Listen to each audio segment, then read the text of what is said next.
नमस्कार, मैं दुष्टिर उपाध्याय। सरकार के खिलाफ ईरान में पिछले कई दिनों से चल रहा प्रदर्शन इतना हिंसक हो गया है कि हालातों पर काबू पाना अब बहुत मुश्किल है। ये प्रदर्शन तब से ज्यादा उग्र हो गया है जब से ईरान के सुप्रीम लीडर खामेनेई के ऑर्डर पर प्रदर्शनकारियों को गोलियों से भूनना शुरू हुआ है। अब तक गोलीबारी से 2500 से ज्यादा लोगों की मौत हो चुकी है। भड़के प्रदर्शनकारी सरकारी संपत्तियों पर तो हमला कर ही रहे हैं, साथ ही वो उन मस्जिदों को भी फूंक रहे हैं जिनमें वो खुद इबादत करने जाते हैं। अब तक छोटी बड़ी सैकड़ों मस्जिदें जलाई जा चुकी हैं। प्रदर्शनकारी मुस्लिमों का यह आक्रोश इस्लाम के खिलाफ नहीं है, यह गुस्सा उस कट्टरपंथी इस्लामिक तंत्र के खिलाफ है जिसे खामेनेई और उनकी मौलाना ब्रिगेड ने बनाया है, जिसने ईरान के लोगों को कट्टरपंथ की पिछड़ी सोच में बंद कर दिया है। इसीलिए अब इनका हिसाब करने के लिए खुद मुसलमान ही सड़कों पर उतर आए हैं।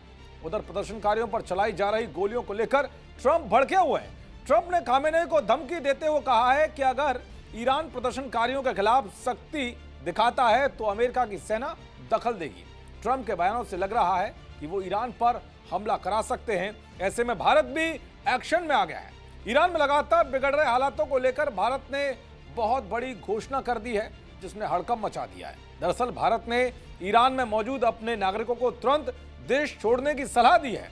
भारतीय दूतावास ने कहा है कि ईरान में मौजूद सभी भारतीय नागरिक, चाहे वो छात्र हो, तीर्थयात्री हो, कारोबारी हो या पर्यटक, किसी तरह से जल्द देश छोड़े। भारतीय दूतावास ने यह भी दोहराया है कि ईरान में मौजूद सभी भारतीय नागरिक और पीआईओ पूरी सतर्कता बरतें, किसी भी तरह के विरोध प्रदर्शन या भीड़भाड़ वाले इलाकों से दूर रहें और स्थानीय मीडिया पर नजर बनाए रखें ताकि हालात से जुड़े ताजा अपडेट मिलते रहें।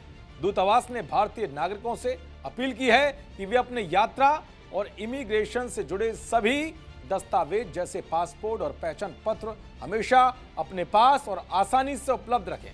साथ ही किसी भी तरह की सहायता की जरूरत पड़ने पर तुरंत भारतीय दूतावास से संपर्क करने को कहा गया है। आपात स्थिति के लिए भारतीय दूतावास ने नंबर भी जारी किए हैं, यानी कि ईरान में रह रहे भारतीयों की सुरक्षा को लेकर भारत सरकार चिंतित है। इसलिए मौजूदा हालातों को लेकर भारत सरकार ने एडवाइजरी जारी कर दी है। दरअसल ईरान में लगभग 10,000 भारतीय रहते हैं। इनमें मेडिकल और इंजीनियरिंग की पढ़ाई करने वाले स्टूडेंट्स, मेडिकल प्रोफेशनल और बिजनेसमैन शामिल हैं। यह आबादी मुख्य रूप से तेहरान, मशहद और बंदर अब्बास जैसे शहरों में रहती है। विदेश मंत्रालय के आंकड़ों के मुताबिक ईरान में करीब 10,320 भारतीय नागरिक और 445 भारतीय मूल के लोग हैं, यानी कुल 10,665 लोग हैं। उधर ट्रंप ईरान पर हमले की तैयारी में है। ट्रंप की धमकियों के बीच अरब के बड़े देशों ने अमेरिका को ईरान पर हमला न करने की वार्निंग दी है। सऊदी अरब, ओमान और कतर ने व्हाइट हाउस को बताया कि ईरानी शासन को गिराने की कोशिश करना भी वैश्विक तेल बाजार को अस्थिर कर देगा और इसका नुकसान अमेरिका की अर्थव्यवस्था को ही होगा। खैर कुछ भी हो, लेकिन जिस तरह से हालात ईरान में बन रहे हैं वो जल्द कोई बड़ी तबाही लाने वाले हैं। ऐसे में भारतीयों की सुरक्षा को लेकर मोदी सरकार गंभीर दिखाई दे रही है। देखते रहिए जी न्यूज़। नमस्कार।